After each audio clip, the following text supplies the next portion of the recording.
4.5 سال کی ولاگنگ کے دوران میں نے آپ سے کچھ مانگا نہ اپنی کسی پریشانی کا اظہار کیا، بلکہ حالات کی سختیوں، موسموں کی شدتوں اور فاصلوں کی طوالت کے باوجود میں پابندی سے اپنے ولاگز آپ تک پہنچانے کے لیے کوشاں رہا۔ میں اب بھی انتہائی محنت اور تندرستی سے کام کر رہا ہوں اور انشاءاللہ تعالی کرتا رہوں گا، لیکن اب مجھے آپ کے مالی تعاون کی ضرورت ہے۔ میں اپنی متعدد ویڈیوز کی ڈسکرپشنز اور اپنے پہلے کامنٹس میں پاکستان کے ناظرین کے لیے ایزی پیسہ اور بیرون ملک ناظرین کے لیے اپنا بینک اکاؤنٹ نمبر دے رہا ہوں۔ میرا آپ سے کوئی مطالبہ یا حق نہیں، بلکہ درخواست ہے کہ نئی نسل کو اپنے ماضی سے روشناس کرانے کا جو مشن میں لے کر چلا ہوں، اس میں اپنی استطاعت اور گنجائش کے مطابق مجھ سے مالی تعاون کریں۔ اگر کوئی مجھ سے اپنے کسی برانڈ یا مصنوعات کی پروموشن کرانا چاہتا ہے تو مجھ سے رابطہ کرے، یہ بھی میرے لیے آپ کے مالی تعاون کا ایک ذریعہ ہوگا۔ اسی طرح میں اپنے ناظرین کو اپنے کام میں زیادہ سے زیادہ شریک کرنے کے لیے سوال و جواب کا سلسلہ شروع کرنے جا رہا ہوں۔ اگر آپ کا کوئی بھی سوال ہو تو کامنٹس میں لکھ دیں، میں کوشش کروں گا کہ مہینے میں کم از کم ایک ولاگ کے ذریعے آپ کے سوالوں کے جواب دے سکوں۔ السلام علیکم ناظرین، میں ہوں سید ذوالفقار گیلانی اور آپ دیکھ رہے ہیں گیلانی لاگز۔ بندہ سنگھ بہادر کے بعد جن افراد نے سکھ تاریخ میں نام کمایا ان میں دربارہ سنگھ اور نواب کپور سنگھ سر فہرست ہیں۔ کپور سنگھ 1697 میں شیخوپورے کے ایک گاؤں کالو میں جاٹ خاندان کے چودھری دلیپ سنگھ ورک کے گھر پیدا ہوا۔ گرو گوبند سنگھ کی موت کے وقت کپور سنگھ کی عمر 11 سال اور دہلی میں بندہ سنگھ بہادر اور اس کے پیروکاروں کے قتل عام کے وقت 19 سال تھی۔ اپنے باپ کے مرنے کے بعد وہ گاؤں کا سربراہ بنا۔ کچھ عرصے بعد اس نے طاقت کے بلبوتے پر امرتسر کے قریب فیض اللہ پور گاؤں پر قبضہ کر لیا۔ اس کا نام سنگھ پور رکھا اور وہیں رہنے لگا۔ اس طرح وہ کپور سنگھ فیض اللہ پوریا کے نام سے بھی جانا جاتا ہے، جبکہ اس نے جس چھوٹی سی سلطنت کی بنیاد رکھی تھی وہ فیض اللہ پوریا یا سنگھ پوریا کہلائی۔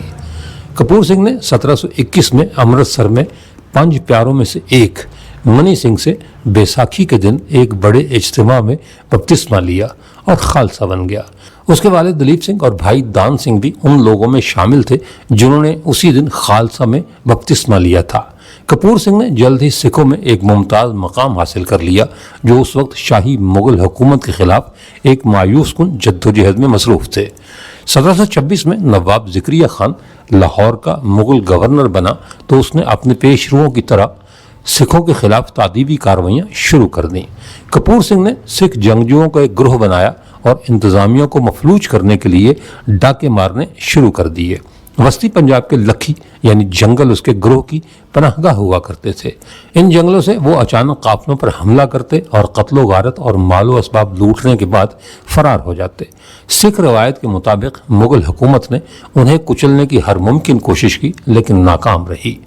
لاہور کا صوبیدار نواب زکریا خان سکھوں کے ساتھ امن و امان چاہتا تھا، چنانچہ اس کی بھرپور سفارش پر مغل سلطنت سکھوں کو ایک بڑی جاگیر دینے پر تیار ہو گئی تاکہ پنجاب میں صورتحال پر قابو پایا جا سکے۔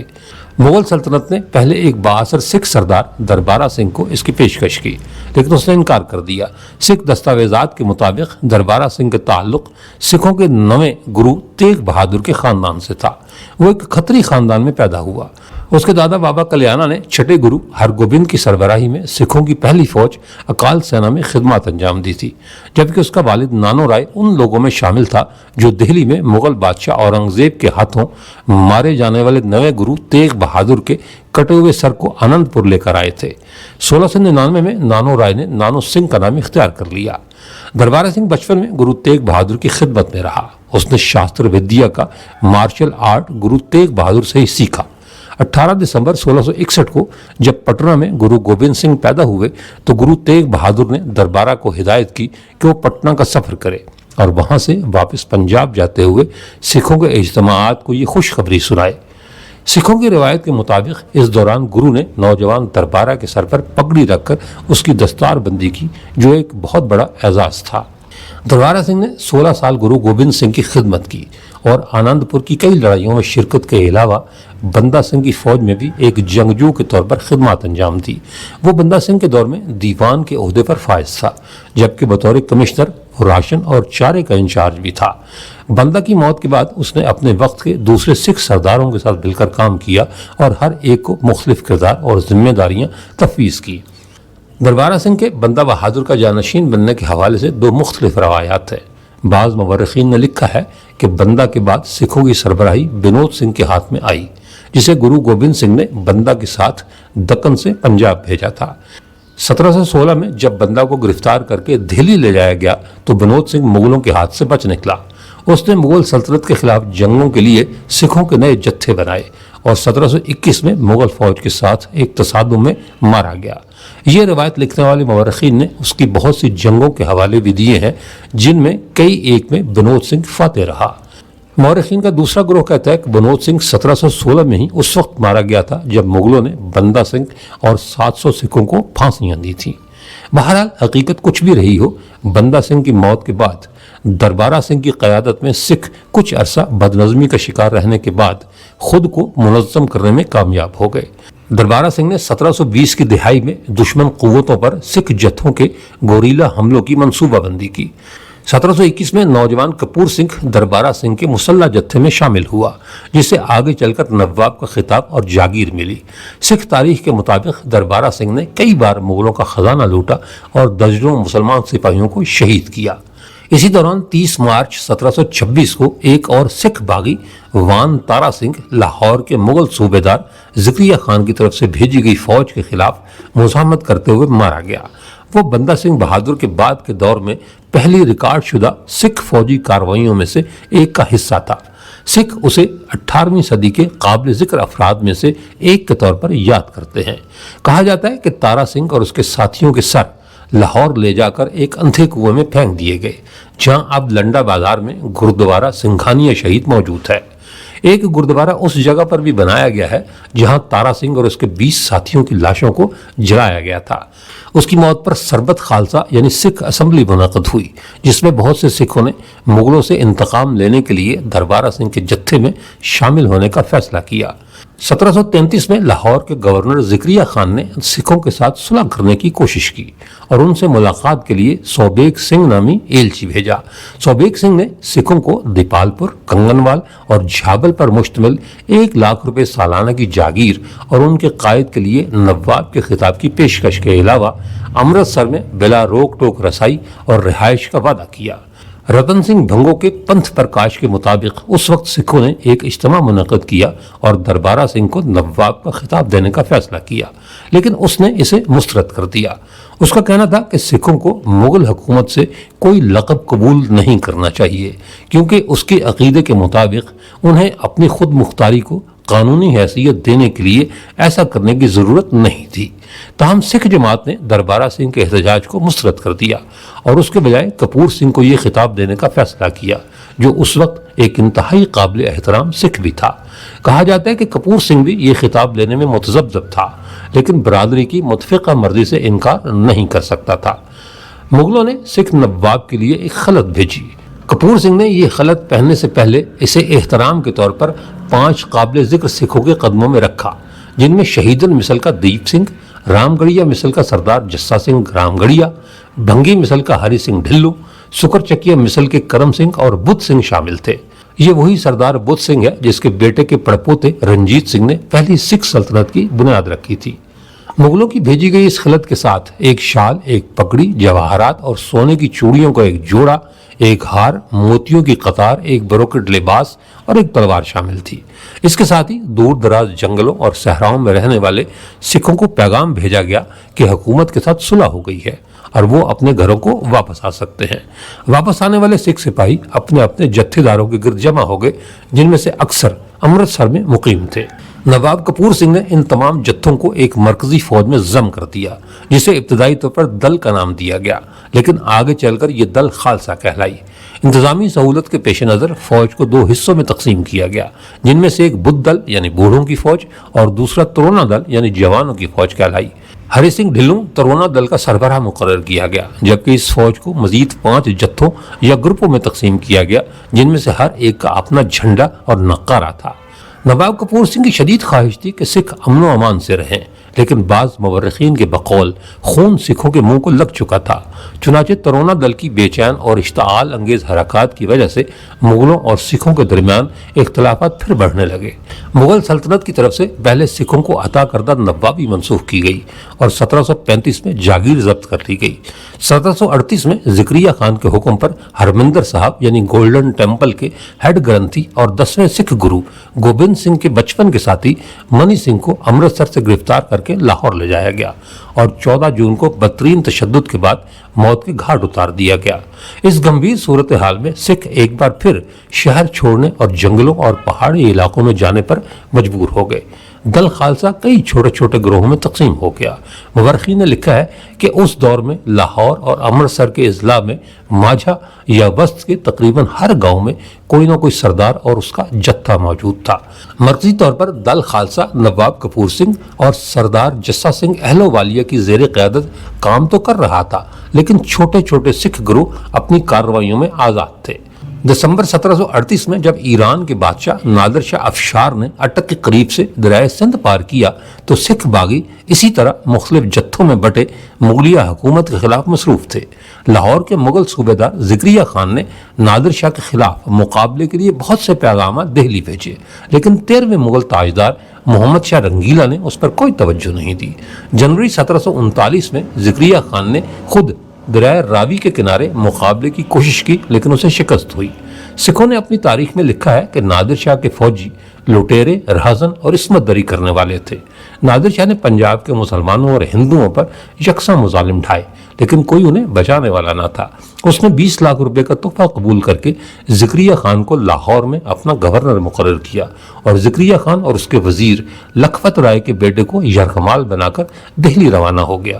اس کی گھوڑ سوار فوج 26 جنوری کو لاہور سے نکل کر 1 فروری کو سرہند، 7 کو امبالہ اور 12 فروری کو کرنال پہنچی، جہاں 13 فروری 1739 کو دہلی کی فوج اس کے مقابلے پر آئی۔ ان کی تعداد حملہ آوروں سے بہت زیادہ تھی، لیکن کوئی نظم و ضبط نہ ہونے کی وجہ سے مغل فوج 3 گھنٹوں کے اندر شکست کھا گئی۔ مغلوں کے 20,000 سے زیادہ سپاہی ہلاک یا زخمی ہوئے یا میدان چھوڑ کر بھاگ نکلے۔ نادر شاہ 9 مارچ 1739 کو ایک فاتح کے طور پر دہلی میں داخل ہوا۔ اس نے بدلے کے طور پر 25 لاکھ روپے کا مطالبہ کیا، لیکن محمد شاہ کے سرکاری خزانے میں کچھ نہیں تھا، چنانچہ اس نے ذاتی خزانے سے نادر شاہ کے مطالبات پورے کیے۔ مئی 1739 میں نادر شاہ جب دہلی سے واپسی کے لیے نکلا تو اس کے پاس کوہ نور ہیرے اور مغلوں کے عالمی شہرت یافتہ تخت طاؤس کے علاوہ کروڑوں کے جواہرات، نایاب ہیرے، سونے اور چاندی کے سکے، قیمتی سامان اور ریشمی کپڑے شامل تھے۔ غنیمت میں چند ہزار ہندو اور مسلمان لڑکیاں، بڑی تعداد میں غلام لڑکے، ہزاروں ہاتھی، گھوڑے اور اونٹ بھی شامل تھے۔ دہلی میں نادر شاہ کے قیام کے دوران سکھ جنگلوں سے نکل آئے۔ انہوں نے دریائے چناب سے لے کر کرنال کے آس پاس کے علاقوں تک خوب لوٹ مار کی، لیکن جب نادر شاہ ایران واپسی کے لیے نکلا تو وہ بھی واپس پہاڑوں اور جنگلوں میں چلے گئے۔ سکھ تواریخ میں ہے کہ خالصہ نے اکٹھے ہو کر نادر شاہ سے بدلہ لینے کی قرارداد منظور کی۔ دوسری طرف نادر شاہ نے محسوس کیا کہ اس کی فوج راستے میں سکھوں کے حملوں کو روکنے میں ناکام رہے گی، چنانچہ اس نے سکھوں کے میدانی علاقوں کی گرمی کو آڑ بنا کر شمالی پہاڑوں کے دامن کے ساتھ راستے کا انتخاب کیا۔ اس کے پاس جو کہ بہت زیادہ سامان تھا، اس لیے اس کے مال بردار قافلے کی رفتار سست تھی۔ نادر شاہ سامان بردار قافلے سے پہلے دریائے چناب کے کنارے اخنور پہنچ گیا، لیکن وہاں اسے پتہ چلا کہ سکھوں نے نہ صرف تمام غلاموں کو آزاد کرا لیا ہے بلکہ اس کے سونے کا بڑا حصہ بھی چھین لیا ہے۔ سکھ انسائکلوپیڈیا کے مطابق ان حملوں کی منصوبہ بندی 21 سالہ سردار جسا سنگھ اہلووالیہ نے کی تھی۔